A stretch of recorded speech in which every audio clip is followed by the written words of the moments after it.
할렐루야. 거룩하고 복된 주님의 날입니다. 지난 한 주간도 크신 사랑과 은혜로 인도해 주신 하나님께 감사와 영광을 올려드립니다. 우리 다 함께 자리에서 일어나셔서 우리 마음과 뜻을 다해서 영과 진리로 거룩하신 하나님께 예배드리겠습니다.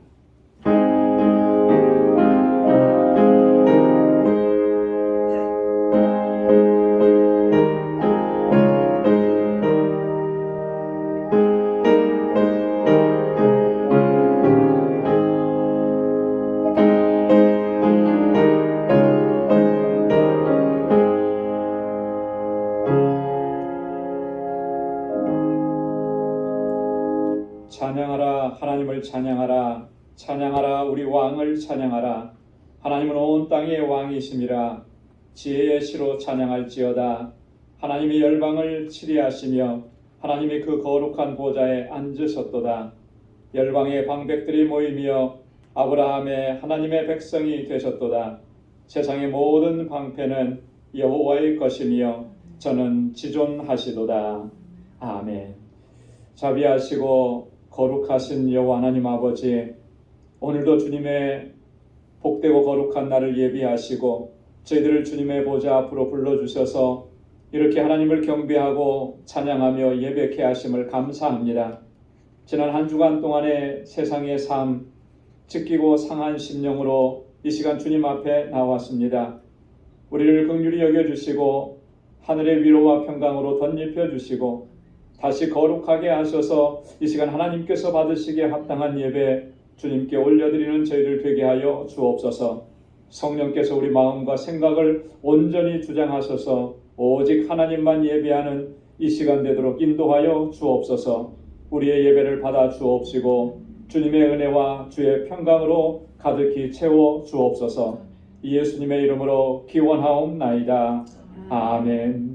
전능하사 천지를 만드신 하나님 아버지를 내가 믿사오며 그 외아들 우리 주 예수 그리스도를 믿사오니 이는 성령으로 잉태하사 동정녀 마리아에게 나시고 본디오 빌라도에게 고난을 받으사 십자가에 못 박혀 죽으시고 장사한 지 사흘 만에 죽은 자 가운데서 다시 살아나시며 하늘에 오르사 전능하신 하나님 우편에 앉아 계시다가 저리로서 산 자와 죽은 자를 심판하러 오시리라. 성령을 믿사오며 거룩한 공예와 성도가 서로 교통하는 것과 죄를 사하여 주시는 것과 몸이 다시 사는 것과 영원히 사는 것을 믿사옵나이다. 아멘. 자리에 앉으시기 바랍니다. 찬양으로 하나님께 영광 돌리겠습니다.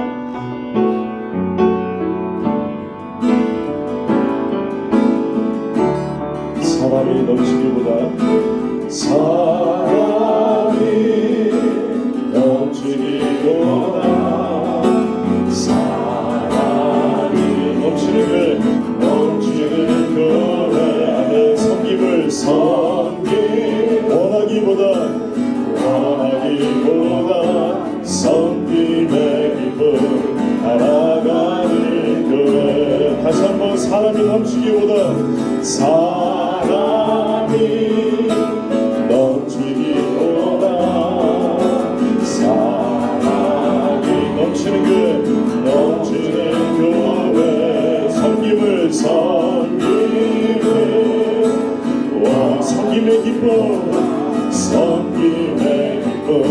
알아가는 교회. 세상이 주목하기보다 주님이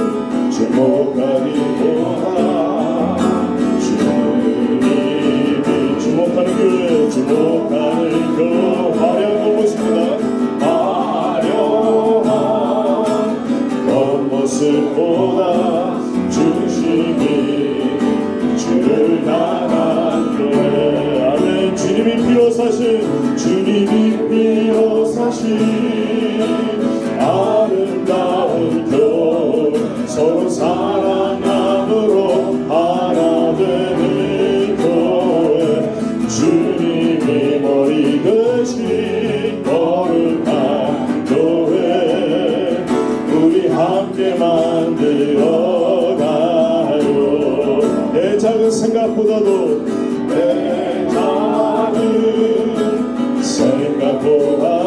하나 되면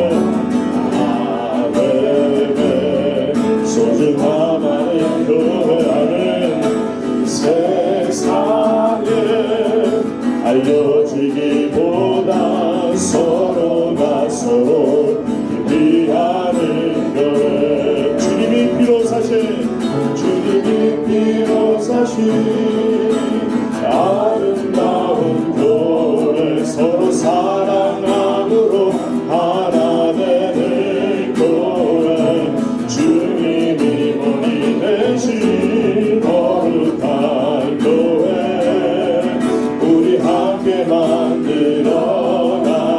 주님이 피로 사신 아름다운 교회 주님이 피로 사신 아름다운 교회 서로 사랑함으로 하나 되는 교회 주님이 머리 대신 거룩한 교회 우리 함께 만들어가요.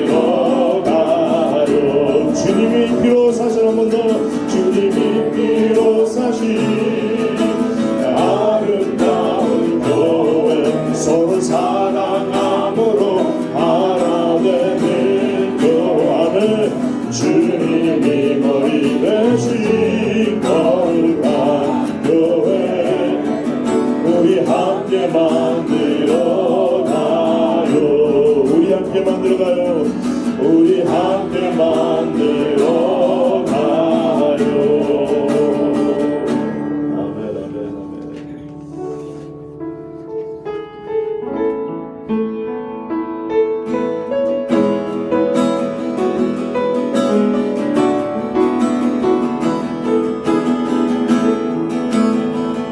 하늘의 문을 여소서 하늘의 문을 여소서 이곳을 주목하소서 주를 향한 노래가 꺼지지 않으니 하늘을 열고 오소서 이곳에 임하소서 이곳에 임하소서 주님을 기다립니다. 기도의 향기가 하늘에 닿으니 주여 임재하여 주소서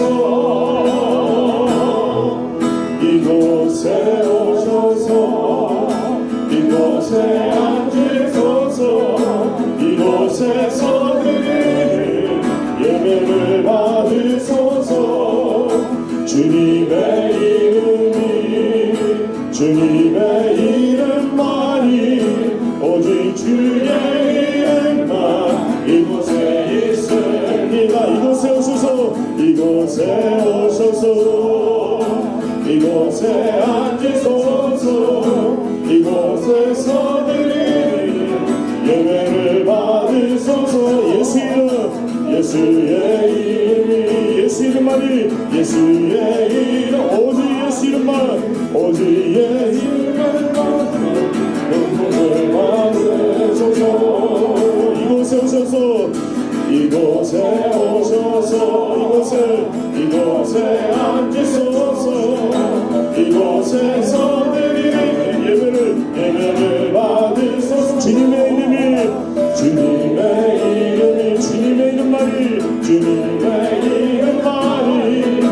오직 주의 이름만 이곳에 있습니다. 아멘.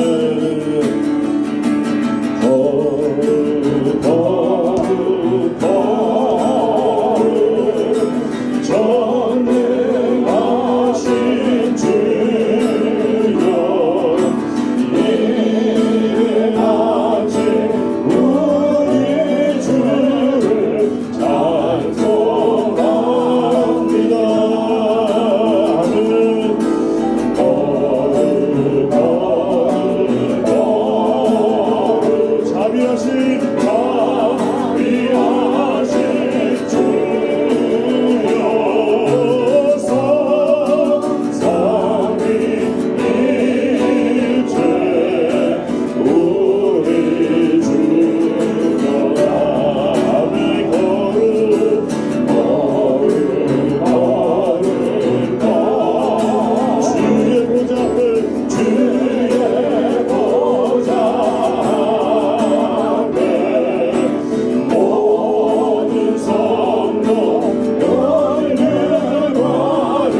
사랑과 은혜가 충만하시고 자비하신 만군의 여호와 하나님 아버지, 저에게 또다시 새로운 한 달과 소확과 결실의 계절을 허락해 주셔서 주시는 은혜에 감사하며 지난 한 주간의 삶도 승리의 삶을 살게 하시고 저희들의 연약함과 부족함을 하시고 저희들의 믿음을 새롭게 하시고자 긍휼과 사랑 가운데 오늘도 자비하신 손길로 주님의 보좌 앞으로 인도해 주신 하나님 아버지 감사합니다. 주시는 은혜에 감사하며 오늘도 보좌 앞에 나와 찬양과 경배로서 하나님을 예배하오니 저희들의 예배를 기뻐 흠양하여 주시옵소서. 자비하신 하나님 아버지, 그러나 아직도 저희들 심령 가운데는 완악한 세상 속에서 상하고 추악한 심령으로 인하여 정결치 못한 모습으로 주님 앞에 섰습니다. 하나님 아버지, 저희들의 허물진 모습을 용서하여 주시옵시고 공일이 여기사 주님의 보혈로서 정결케 해 주시어서 하나님 보시기에 합당한 예배자로 바로 설 수 있도록 예배하시는 은총을 덧입혀 주시옵소서. 그리하여 이 시간 하나님을 예배하는데 저희들 심령에 큰 기쁨이 일어나게 하여 주시고 주님의 영광이 오늘 예배 가운데 충만케 하여 주시어서 예배하는 은혜를 내려주시는 복된 예배 시간 될 수 있도록 인도하여 주시옵소서. 감사하신 하나님 아버지, 오늘까지 하나님께서 역사하심으로 저희 방주재단을 굳건히 지켜주시고 세워주신 하나님 아버지, 하나님께서 저에게 주신 사명을 더욱 잘 감당하기 위해 11분의 직분자를 새로이 세워주신 하나님 아버지 감사합니다. 오늘은 특별히 피택된 세 분의 장로님들 장로교시에 임합니다. 그동안 애쓰고 기도로 준비해온 오늘의 장로교시에서 하나님께서 기뻐하시는 좋은 결과를 허락하셔서 하나님께 온전히 영광 돌리는 장로님들과 저희 재단 되게 하여 주시옵소서. 그리하여 다음 달에 있을 임직식을 통하여 피택된 장로님들 방주재단의 약인과 보아스의 기둥이 되셔서 말씀과 성령의 능력이 피택된 장로님들을 통하여 넘쳐날 때 저희 방주재단이 진정한 이 시대의 빛과 소금의 역할을 더욱더 잘 감당해 나가는 재단 될 수 있도록 은혜 가운데 앞으로 일정도 하나님께서 친히 주장하시고 인도하여 주시옵소서. 주의하시는 하나님 아버지, 우리 지체들 가운데 광야같이 힘겹고 고난에 곤고한 삶으로 인하여 하나님 아버지께 엎드려 간구하며 마음의 소원을 부르짖는 지체들의 간구를 들어주시옵시고 선하신 응답을 삶 가운데 허락하여 주시옵소서. 육신의 병마와 아픔으로 치유의 은총을 구하는 손길에도 치료하여 주시옵시고 위로와 회복의 은총을 허락해 주시사 하나님께 영광 올려드리는 저희 지체들 되게 하여 주시옵소서.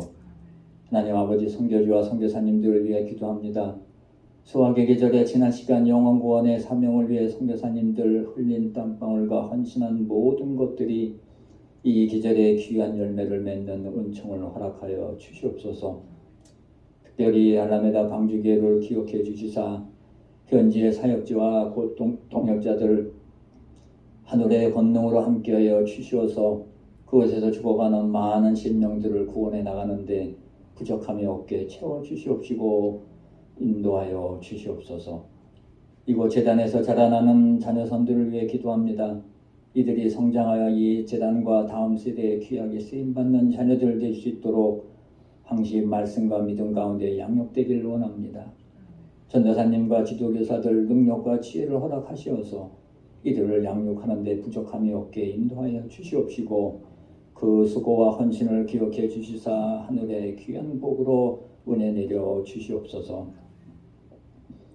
오늘도 허락하신 말씀 앞에 저희들을 세워주셨습니다. 태어나시는 목사님 위에 귀한 은혜로 축복하여 주시옵시고 진리를 말씀을 전하기에 부족함이 없도록 성령 충만함으로 인도하여 주시어서 오늘 주신 말씀으로 승리의 삶을 살아가는데 부족함이 없도록 복된 말씀 되게 하여 주시옵소서. 오늘도 예배를 위해 또한 주님의 몸된 제단을 가꾸고 헌신하며 봉사하는 귀한 손길들 위해 축복하여 주시옵시고 하늘의 평강으로 덧입혀 주시옵소서. 예배의 시정을 온전히 하나님 아버지께 의탁합니다. 저희들 심령 가운데 성령님의 임재를 허락하시어서 복되고 귀한 예배 시간 될 수 있도록 인도하여 주시옵소서. 감사하며 우리를 구원하신 예수님의 이름으로 기도드리옵나이다. 아멘.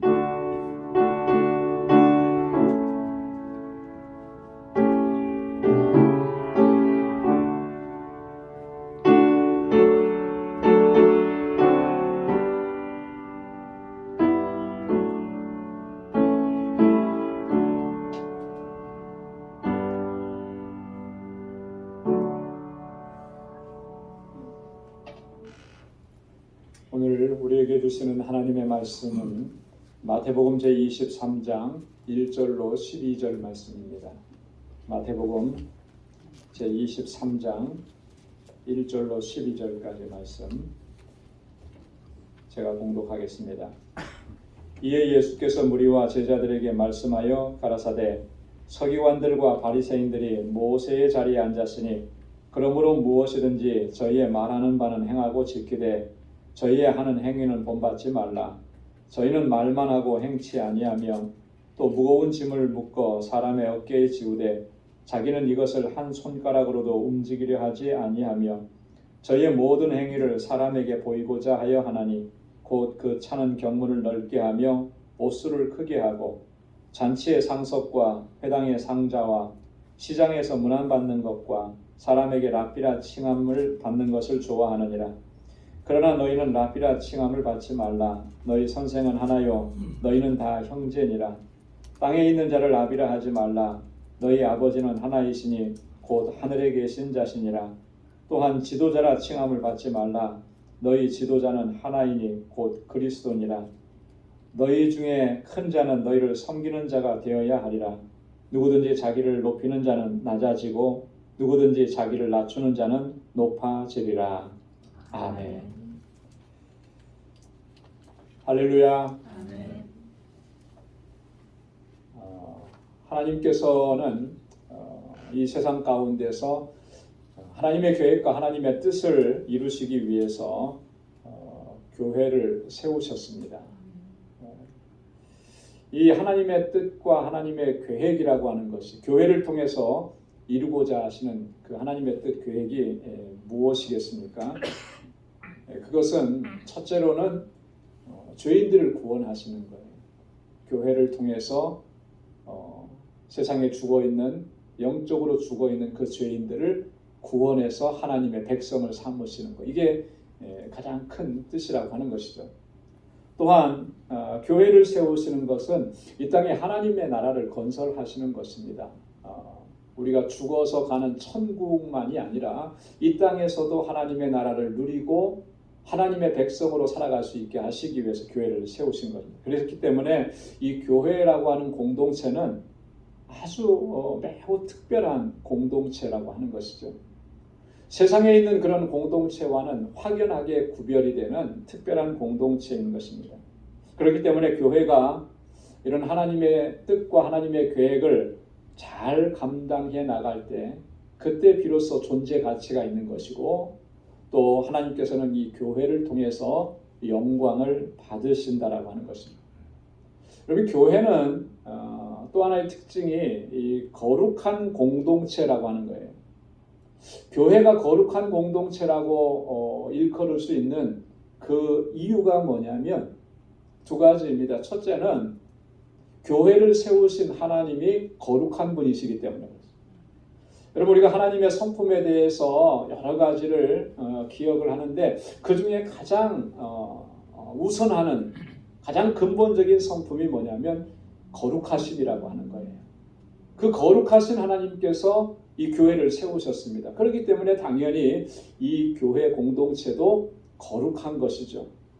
두 번째는요, 이 공동체 안에 모여있는 우리 한 사람 한 사람이 다 거룩한 하나님의 백성들이기 때문에 그런 것입니다. 저와 여러분들을 하나님께서 하나님의 백성으로 삼으시면서 우리에게 특별함을 부어주신 것이 바로 그 거룩함이라고 하는 거예요. 여러분, 우리는 다 같이 예수 그리스도의 구속의 은혜로 말미암아 의롭다 하심을 얻은 존재들이잖아요. 정말 우리가 참 그리스도인이고 진정한 그리스도인이라면 누구나 다 예외 없이 의롭다 하심을 얻은 거룩한 존재들입니다. 그래서 사도 바울은 우리를 가리켜서 뭐라고 했냐면 새로운 피조물이라 이렇게 설명을 한 거예요. 새롭게 창조되었다라고 하는 것이죠. 죄악 가운데서 출생해서 죄를 먹고 마시며 살아가던 그런 자연인에서 우리를 거듭나게 하셔서 새로운 창조를 이루셔서 거룩한 하나님의 백성들이 되게 하신 거예요. 그래서 그 사람들이 모여 있기 때문에 이 교회는 거룩한 공동체인 것입니다. 하나님께서는 이 교회에 여러 가지 사명을 주셨습니다. 우리가 잘 알고 있는 대로 전통적으로 우리 교회의 사명을 5가지를 얘기를 하죠. 첫째는 예배, 두 번째는 선교, 세 번째는 교육, 그리고 네 번째는 봉사와 구제, 그리고 마지막으로 5번째는 성도의 교제. 전통적으로 우리 교회의 사명을 이 5가지를 얘기하는데 우리가 항상 기억하고 또 이것을 지켜 행하기를 우리가 최선을 다해야 하는 것입니다. 자, 그런데 정말 이 교회의 사명을 잘 감당할 수 있으려면 정말 한 가지 중요한 게 있어요. 뭐가 중요하겠습니까? 전제 조건이 있는데 그 전제 조건이 뭐겠습니까? 제가 볼 때는 그런 것. 가장 중요한 건 뭐냐면 우리 교회의 공동체 구성원 한 사람 한 사람이 정말 올바른 믿음의 자세를 갖는 것입니다. 다시 말해서 쉽게 말하면 하나님 잘 믿어야 된다라고 하는 거예요. 하나님 잘 믿어야 된다. 여러분 한번 따라서 해보시기 바랍니다. 하나님 잘 믿어야 합니다. 하나님 잘 믿읍시다. 하나님 잘 믿어야 돼요. 그래야 우리 공동체가 하나님께서 주신 이 교회의 사명을 잘 감당할 수가 있는 것입니다. 여러분 너무나 당연한 거 아닙니까? 그죠? 하나님 잘 믿어야 되는 거. 너무나 상식적인 거잖아요. 하나님 잘 믿어야 되는 거. 그런데 현실이 정말 그러냐라고 하는 거예요. 여러분 어떻습니까? 하나님 잘 믿고 계십니까? 아무도 대답을 안 했어요. 한번 솔직하게 내 스스로에게 질문을 던지고 내가 대답을 해봐요. 나는 정말 하나님 잘 믿고 있는가? 하나님 잘 섬기고 하나님 잘 예배하고 있는가? 오늘날 교회와 또 우리 수많은 그리스도인 안에서 발견되는 부정적인 모습들, 그 원인이 다 어디 있느냐면 바로 여기 있는 거예요. 우리가 정말 하나님 잘 믿으면, 하나님 잘 섬기면 우리 안에 있는 이런 부정적인 요소들은 상당히 많이 없어질 거예요. 그런데 우리 하나님 잘 못 믿는 거죠. 잘 못 믿는 거예요. 제대로 하나님을 섬기지 못하는 거예요. 우리가 성경에 근거한 올바른 믿음의 자세를 갖추지 못하고 있는 것입니다. 그러다 보니까 우리 안에서 이런 부정적인 모습들, 부정적인 현상들이 나타나는 것이죠. 여러분 이런 모습이 바뀌지 않으면 오늘 이 교회 공동체는요 견고하게 설 수가 없고 점점 쇠락해져 가는 것을 막을 길이 없다라고 하는 것입니다. 여러분 그러면 어떻게 하는 것이 우리가 바른 믿음의 자세를 갖는 것인가? 어떻게 하는 것이 정말 하나님 잘 믿는 것인가? 이거 고민을 해봐야 되지 않겠습니까? 정말 고민해야 되는 문제예요. 오늘 함께 봉독한 본문의 말씀이 기록된 이 마태복음 23장 여러분 이번 주에는 돌아가셔서 23장 이 전체를 한번 다 읽고 정말 진지하게 한번 묵상하고 나에게 좀 적용을 시켜보면 좋겠습니다. 오늘 우리에게 정말로 필요한 교훈, 정말로 필요한 권고를 예수님께서는 이 말씀을 통해서 주시는 거예요. 부정적인 본보기를 통해서 우리가 우리 안에 있는 잘못된 부분들을 발견해내게 하시고 그걸 고쳐나가게 하시는 것이 오늘 마태복음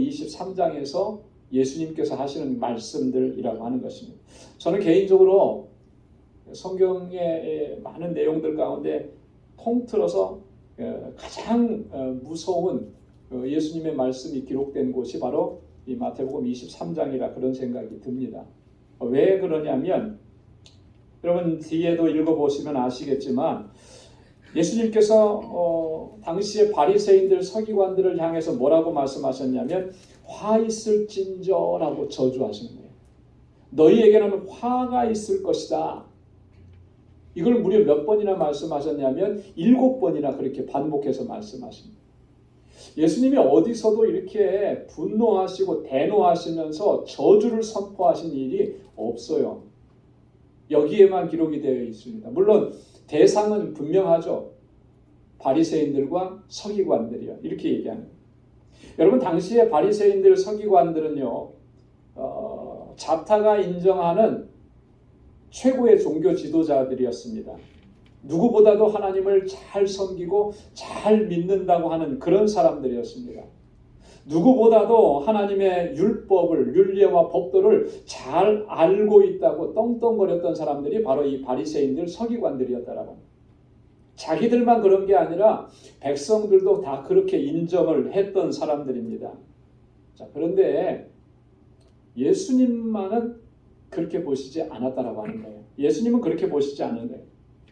그들은 대단히 잘못되어 있었다라고 하는 것입니다. 그들의 하나님께 대한 그 믿음, 그들의 행위, 이런 모든 것들이 심각한 문제가 있었다라고 하는 것이죠. 그래서 예수님께서 화 있을진저 이렇게 말씀을 하신 거예요. 마태복음 23장 오늘 뒤에 나오는 33절에 보면 뭐라고 말씀하시냐면 뱀들아 독사의 새끼들아 너희가 어떻게 지옥의 판결을 피하겠느냐. 그들을 가리켜서 뭐라고 그랬냐면 독사의 새끼들이라고. 너희는 지옥의 판결을 피할 수가 없다 이렇게 말씀. 여러분 이런 저주가 어디 있고 이런 끔찍한 일들이 어디 있겠어요? 마태복음 3장 7절에 보면 예수님만 그렇게 말씀하신 게 아니고 세례 요한도 그렇게 이야기했습니다. 요한이 많은 바리새인과 사두개인이 세례 베푸는데 오는 것을 보고 이르되 독사의 자식들아 누가 너희를 가르쳐 임박한 진노를 피하라 하더냐. 세례 요한도 그렇게 이야기한 거예요. 정말 그들의 모습이 하나님을 섬긴다고 한 그들의 모습이 얼마나 끔찍했으면 독사의 자식들아 독사의 새끼들아 이렇게 무슨 의미입니까? 독사의 새끼라고 하는 것은 그들은 그토록 위험한 존재라고 하는 것이죠. 다른 사람에게 심각한 치명적인 피해를 끼치는 그런 존재라고 하는 의미가 그 속에 담겨져 있다라고 하는 것입니다. 뭐가 문제였기 때문에 예수님 그렇게까지 말씀을 하신 건가? 이 바리새인들과 세리들의 문제가 뭐였는지 그걸 구체적으로 우리에게 교훈하시고 우리를 권고하시는 게 본문의 말씀이라는 거예요. 오늘 본문을 통해서 두 가지만 좀 살펴보려고 하는데요. 첫째는 뭐가 문제였느냐? 첫째는 외식이라고 하는 거예요. 외식. 예수님께서 7번에 걸쳐서 화 있을진저 이렇게 말씀을 하셨다고 했잖아요. 자, 그런데 같이 따라오는 표현이 하나 있습니다. 그게 뭐냐면 외식하는 서기관들과 바리새인들이요. 외식하는. 무려 6번이나 걸쳐서 그렇게 얘기합니다. 여러분 외식하는 자라고 하는 말은 무슨 의미입니까? 영어 성경에는 보니까 히포크리트라고 위선자라고 하는 말이잖아요. 그죠? 외식한다는 말과 위선자라고 하는 말은 같은 뜻이에요. 어떤 사람을 보고 우리가 위선자라고 얘기하죠. 겉으로 볼 때는 참 착하고 겉으로 볼 때는 참 선하고 좋은 일 많이 하는 것 같은데 실상은 보면 그 뒷면을 보면 정말 더럽고 추하고 악하고 음흉한 사람, 이런 사람들을 가리켜서 위선자라 그러잖아요. 앞에서 누군가에게 대중을 향해서 얘기할 때는 정말 그럴듯한 얘기를 하는 거예요. 그 얘기만 들어봐서는 정말 저 사람은 훌륭한 사람이고 저 사람은 대단한 사람이고 선한 사람이고, 그런데 그 뒤에 가서 그 사람이 행동하고 다니는 모습을 보면 너무나 추한 거죠. 이런 사람을 가리켜서 우리는 위선자라 그렇게 얘기하잖아요. 일반적으로 사람들은요, 이 위선과 외식에 대해서 싫어합니다. 거부합니다. 그렇죠? 이거 좋아할 사람이 아무도 없어요. 그런데 그런 행동이 죄라고까지는 생각을 잘 안 하는 것 같아요. 그죠? 뭐 싫은데 저런 사람 저렇게 행동하는 거 꼴 보기 싫은데 그거는 죄다라고까지 이렇게 생각하지 않는 것 같아요. 근데 성경의 기준을 보면 다르다라고 하는 것이죠. 성경은 이 위선과 외식은 심각한 죄라고 분명하게 선언을 하고 있는 것입니다. 그렇기 때문에 예수님께서 오늘 그렇게 얘기하신 거죠. 화 있을진저 외식하는 서기관들과 바리새인들이요. 이게 죄가 안 되면 예수님이 이렇게까지 말씀하신 이유가 전혀 없는 거예요. 여러분, 우리가 이것을 분명하게 인식을 해야 하는 것입니다. 만약에 그렇지 않으면 문제가 우리 안에서 심각하게 발생하는 거예요. 우리 자신의 위선되고 외식된 그러한 모습을 우리가 너무나 관대하게 생각할 수 있다고 하는 것이죠. 그러면 점점 더 심각한 문제에 빠져들게 된다라고 하는 것입니다. 하나님께서 이사야 선지자를 통해서 구약시대 당시 이스라엘 백성들, 특히 지도자들을 향해서 이렇게 말씀을 하셨습니다. 이사야 29장 13절에 보면 주께서 가라사대 이 백성이 입으로는 나를 가까이하며 입술로는 나를 존경하나 그 마음은 내게서 멀리 떠났나니 그들이 나를 경외함은 사람의 계명으로 가르침을 받았을 뿐이라. 이 백성이 보니까 입술로는 말로는 나를 존경하고 정말 하나님을 잘 섬기는 것 같은데 그들의 마음은 내게서 떠나 있다라고 하는 거예요. 이렇게 외식되어 있고 그렇게 위선자였다라고 하나님께서 지적하시는 거죠. 예수님께서도 바로 이 이사야 선지자의 말씀을 인용해서 당시의 바리새인들과 서기관들의 그 위선과 외식을 책망하셨던 것입니다. 마태복음 15장 7절로 9절에 보면 외식하는 자들아 이사야가 너희에게 대하여 잘 예언하였도다. 일러스되 이 백성이 입술로는 나를 존경하되 마음은 내게서 멀도다. 사람의 계명으로 교훈을 삼아 가르치니 나를 헛되이 경배하는도다 하였느니라. 이사야가 이미 다 예언하지 않았느냐. 나를 헛되게 경배한다고 하나님께서 주신 그 말씀을 전하지 않았느냐. 이 백성들이 그렇다. 이렇게 예수님이 말씀을 하신 거예요. 자, 여러분, 위선과 외식이 왜 죄가 되는 것이겠습니까? 왜 죄가 될까요? 크게 보면 두 가지인 것 같아요. 첫째는 그것이 거짓이기 때문에 그런 거예요. 거짓. 다른 사람을 속이는 것이기 때문에. 여러분, 모든 거짓은 다 죄입니다. 죄. 거짓이 죄가 되지 않는 건 없어요. 위선은, 외식은 거짓이라고 하는 거예요. 또 하나 그것이 죄가 되는 것은 뭐냐면 여러분 위선적으로 행동하고 거짓을 이렇게 얘기하고 외식하는 그 모든 것들에 초점이 어디를 향하고 있느냐라고 하는 거죠. 하나님께 보이려고 하는 행동, 하나님께 초점이 맞추어진 그러한 행동이 아니라 사람에게 보이려고 사람에게 초점이 맞추어진 그런 행위이기 때문에 그게 죄가 된다라고 합니다.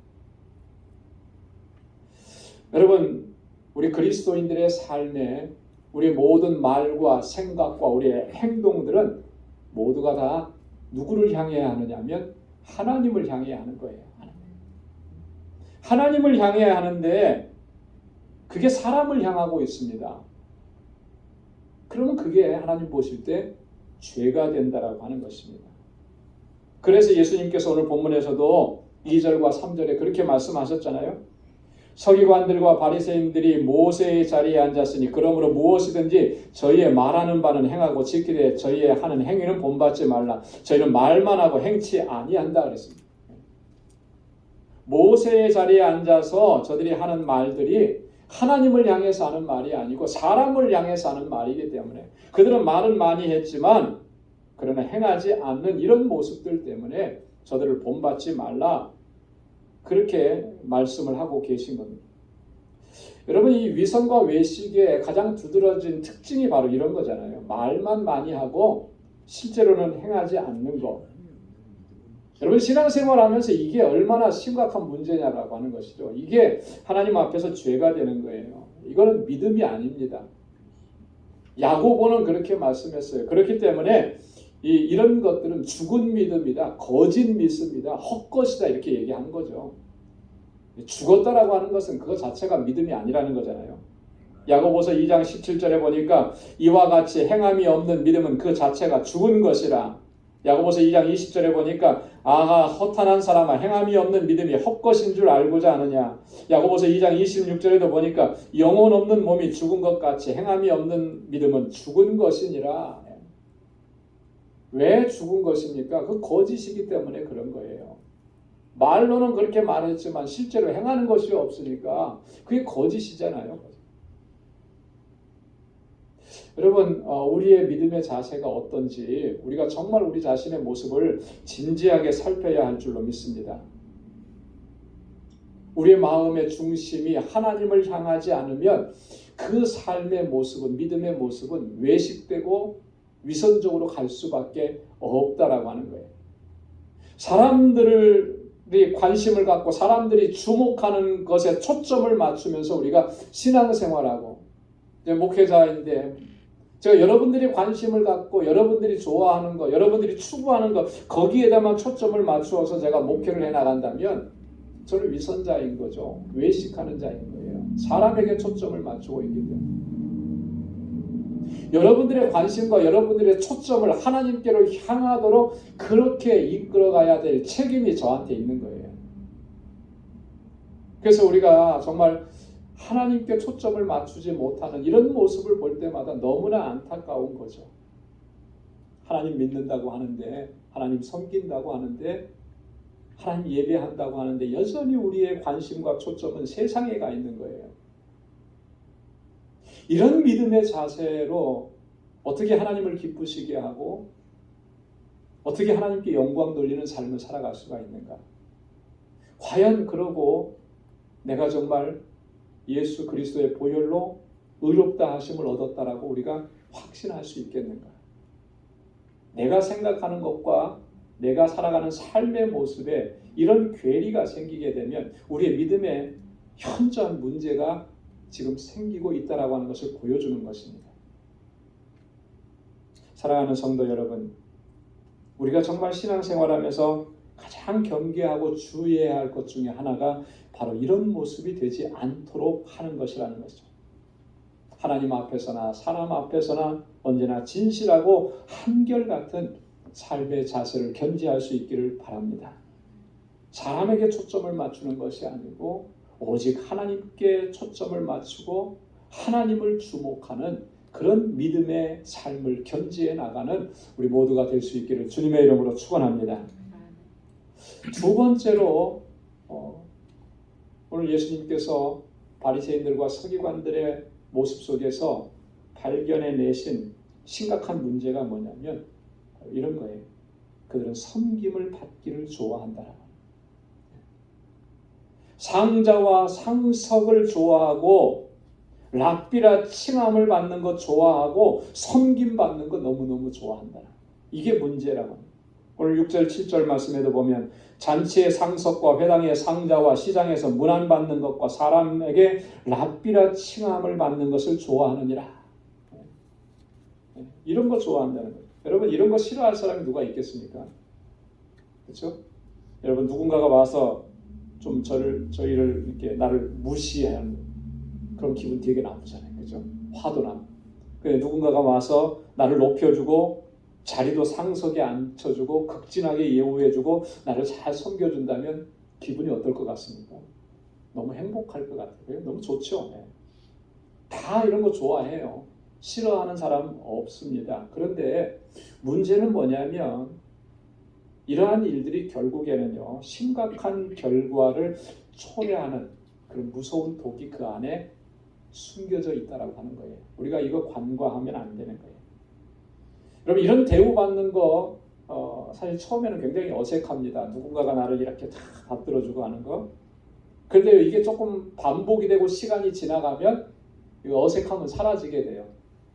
좀 더 시간이 지나가면 그거 당연하다고 생각을 해요. 그죠? 네, 당연.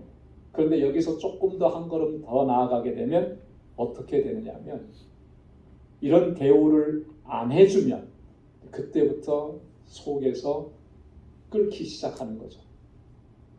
나 그런 대우 받아야 마땅한 사람이라고 지금까지 생각했는데, 그래서 사람들이 나를 그렇게 대우해 줬는데 안 해준단 말이죠. 그러면 짜증이 나는 거죠. 짜증은 점점 커져가지고 화를 내고 분노하게 되는 거예요. 그렇죠? 벌써 그 마음이 심각하게 손상을 입은 거잖아요. 예전에, 요즘에는 그런 말 잘 안 쓰는 것 같은데요. 예전에 한국에서 그런 말을 많이 썼던 것 같아요. 유행처럼 번졌던 말이 뭐냐면, 손님은 왕이다. 손님은 왕이다. 이거 굉장히 손님 입장에서는 굉장히 좋은 의미 같은데, 장사하시는 입장에서는 굉장히 부담스러운 말이에요. 그죠? 그래서 실제로 보면은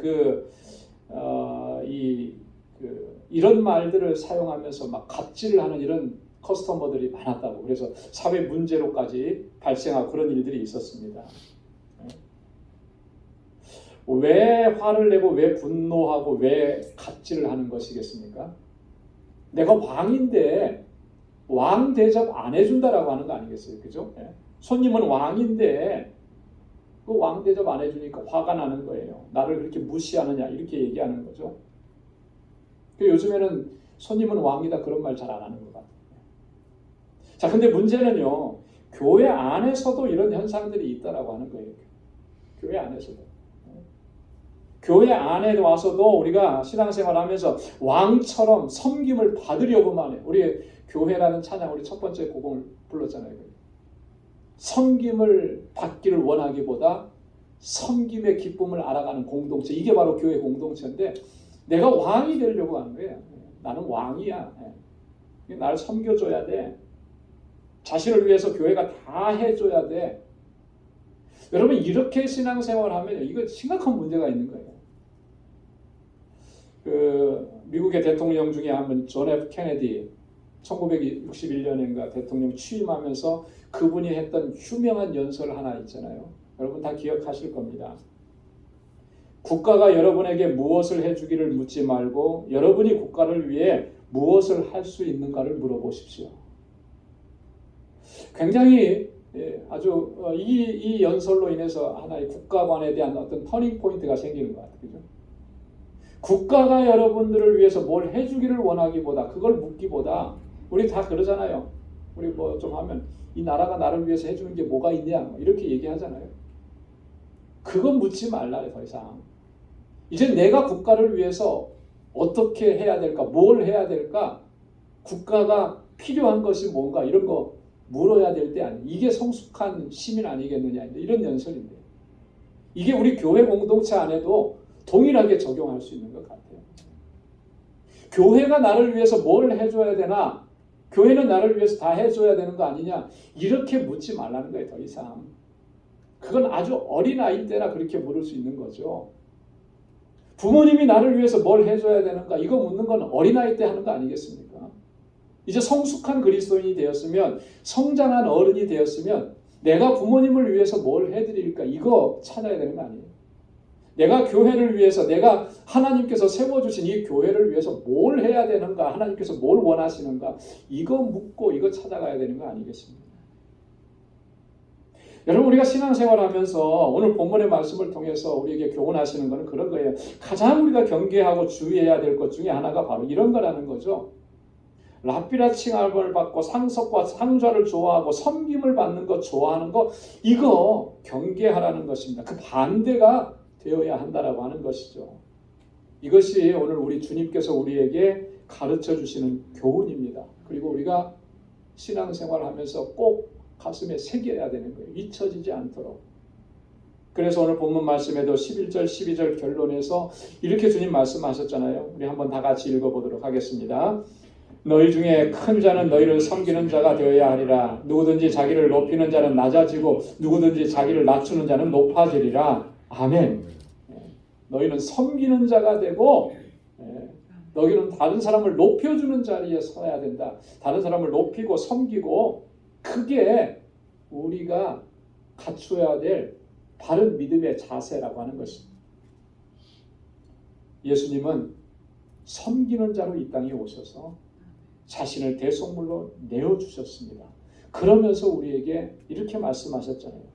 마태복음 20장 28절에 인자에 온 것은 섬김을 받으려 함이 아니라 도리어 섬기려 하고 자기 목숨을 많은 사람의 대속물로 주려 함이라.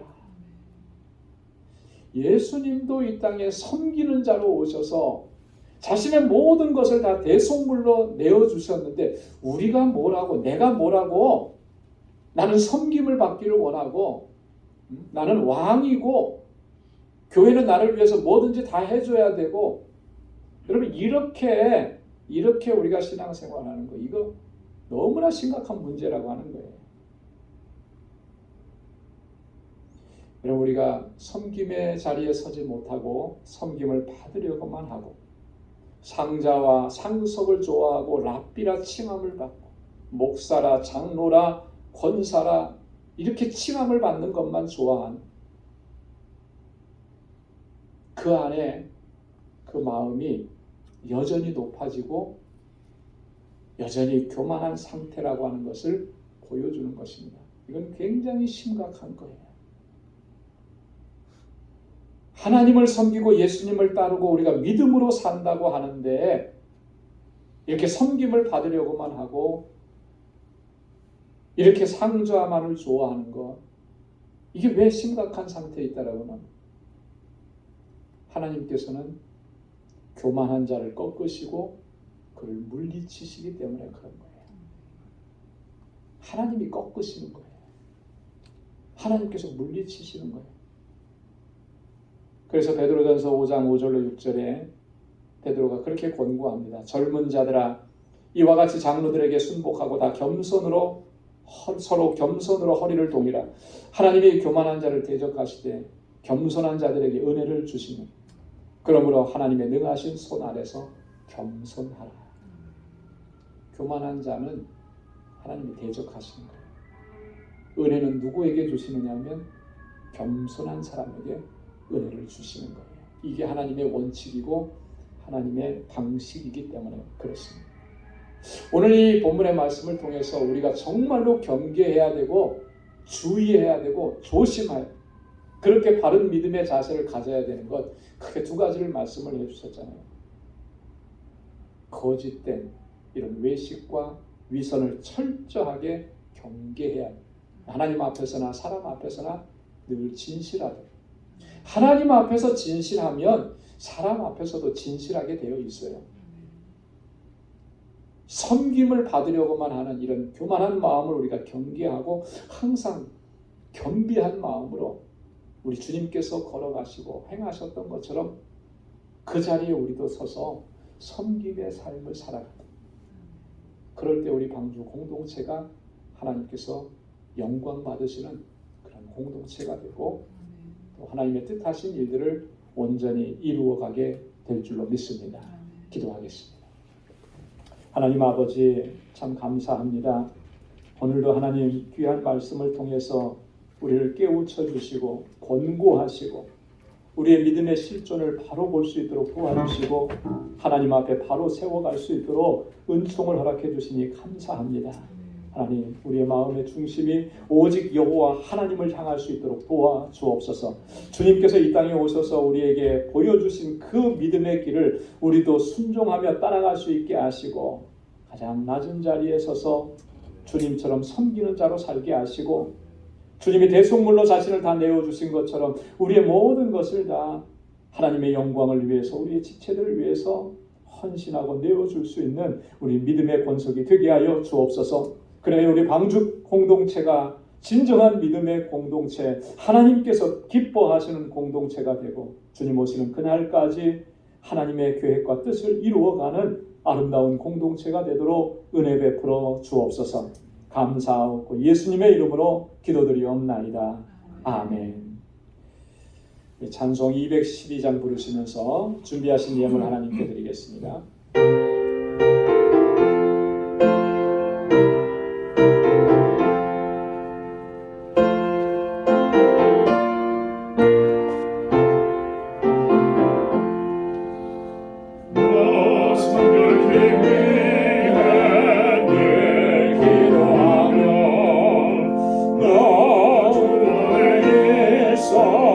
내 성경 보고 온 형제를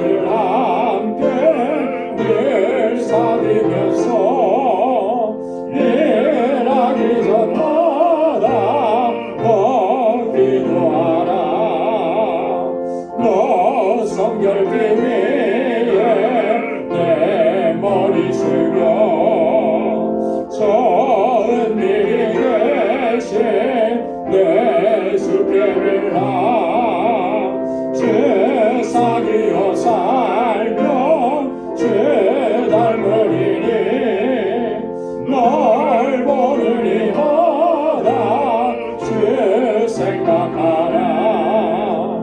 너 성결기 위해 주 따라가고 일 다급하여도 당황치 말고 참 즐거울 때나 또 슬플 때나 너 주님만 믿고 늘 살아가라. 너 성결기 위해 늘 안심하며 내 소원을 주께 아뢰어라. 너 성령을 받아 주 섬겨 살며 저 천국에 가서 더 잘 섬기리.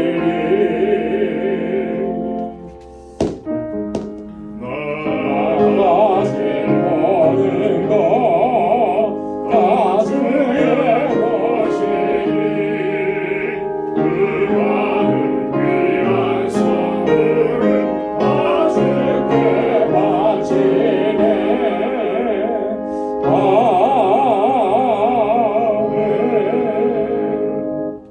은혜가 풍성하신 여호와 하나님 아버지, 오늘도 주님 복되고 거룩하게 구별하신 이날 우리 방주의 권속들 함께 마음을 같이하고 하나님을 예배케 하시니 감사합니다. 날마다 주님의 그 은혜와 사랑 안에 거하고 주님의 임재 안에 살아가는 저희들의 삶이 되도록 도와주옵소서. 하나님의 기쁨이 되고 하나님의 영광을 위해서 귀하게 쓰임받는 거룩한 믿음의 권속들이 되도록 주님 은혜 베풀어 주옵소서.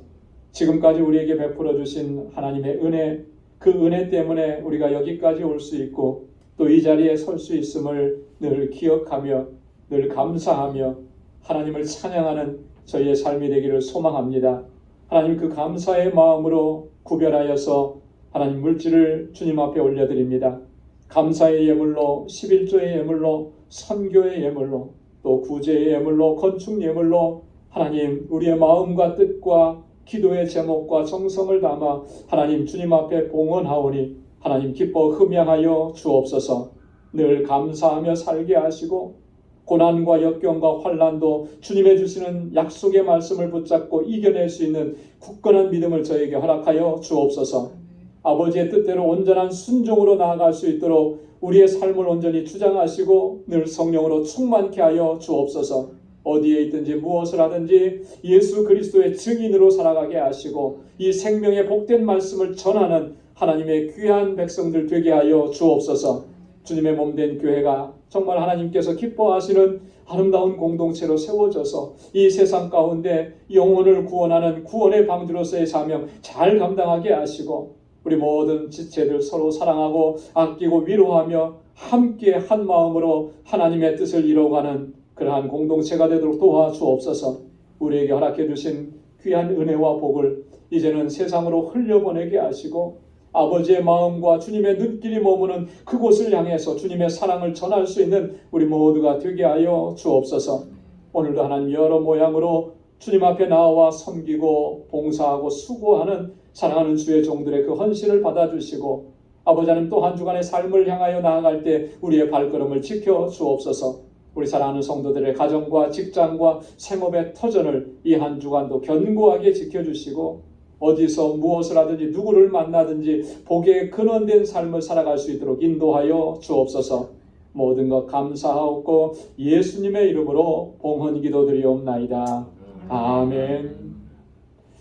우리 전후좌우에 계신 분들과 함께 인사 나누시기 바랍니다. 샬롬, 주님의 평강이 함께하길 바랍니다. 사랑합니다. 축복합니다. 우리 악수해 주시고 가까이 찾아가 주셔서 손도 꼭 잡아주시고 마음껏 축복해 주시기 바랍니다. 오늘 또 영상으로 예배를 드리시는 우리 방주 권속 여러분들, 여러분들의 삶 속에도 또 행하는 모든 일에 하나님의 은혜와 평강이 가득하기를 바랍니다. 감사합니다.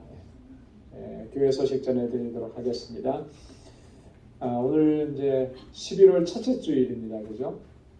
그래서 2023년도도 이제 2달밖에 남지 않았는데 이 한 해의 마무리 어떻게 잘 마무리할 수 있을 것인가요? 마무리가 잘 돼야 또 2024년 새해도 또 새로운 마음가짐으로 준비할 수가 있습니다. 처음 시작할 때 그 마음을 다시 회복하시고 또 올 1년 동안도 하나님께서 우리에게 맡겨주신 직분들이 있습니다. 또 끝까지 충성되게 잘 감당할 수 있기를 바랍니다. 금년도 추수감사주일 11월 셋째 주일입니다. 다음 주에요. 우리 11시에 예배를 한 번만 드립니다. 우리 유스그룹 EM과 함께 연합으로 예배드리고 또 여러 가지 하나님께 감사하는 시간들도 갖습니다. 여러분 지난 1년 동안 여러분 하나님께서 주신 은혜 잘 헤아려 보시고 또 감사했던 일들 이런 거 한번 노트에 하나씩 이렇게 정리하면서 적어 보시면 좋겠습니다. 그리고 우리가 매년 하는 대로 과일을 봉헌합니다. 그래서 기도하는 마음으로 준비하셨다가 여러분 과일들을 잘 준비해 주셔서 봉헌하시고 그래서 그거는 이제 우리 노숙인 사역을 하시는 우리 그 기관에 전달을 이제 하게 됩니다. 이렇게 준비해 주시면 좋겠습니다.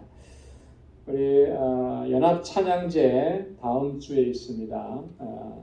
우리 오늘도 2부 친교 후에 바로 연습을 하니까 여러분 다 참여해 주시기 바라고 수요 찬양 예배 후에도 연습이 있습니다.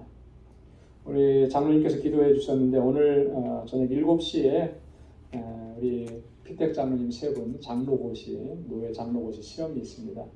정말 열심히들 준비하시는데 여러분 위해서 끝까지 기도해 주시기 바랍니다. 임직식 준비를 위한 준비위원회 모임을 오늘 가지려고 했는데요. 오늘 좀 일정이 많이 겹치는 것 같아요. 그래서 다음 주에 모이도록 하겠습니다. 다음 주 2부 친교 후에 모이도록 하겠습니다. 거기 위원장과 위원에 해당되시는 분들은 다 참여해 주시기 바랍니다. 우리 아마 오늘 교회 오시면서 보셨을지 모르겠는데요. 우리 주차장 쪽에 있는 그 교회 간판이 굉장히 더러워지고 이렇게 누렇게 바라고 그랬었어요. 이제 그 간판하고 또 교회에 들어오는 입구에 있는 그 어닝이라 그러잖아요. 천막으로 이렇게 쳐져 있는 거.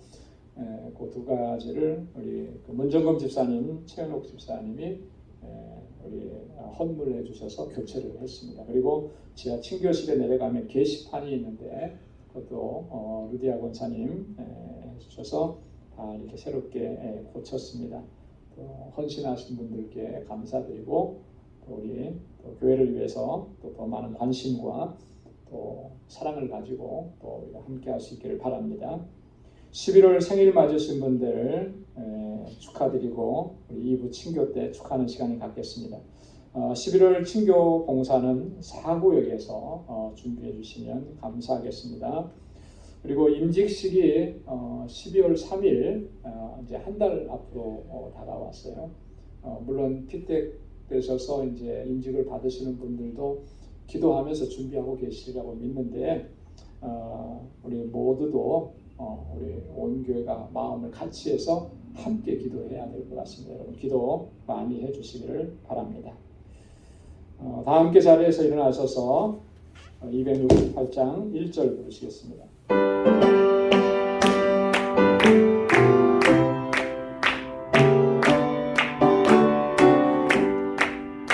온 세상 위하여 나복음 전하리 만 백성 모두 나와서 주 말씀 들어라 죄질에 빠져서 헤매는 자들아 주님의 음성 못 듣고 너 구원 바라라 전하고 기도해 매일 증인 되리라 세상 모든 사람들 듣고 그 사랑 알도록.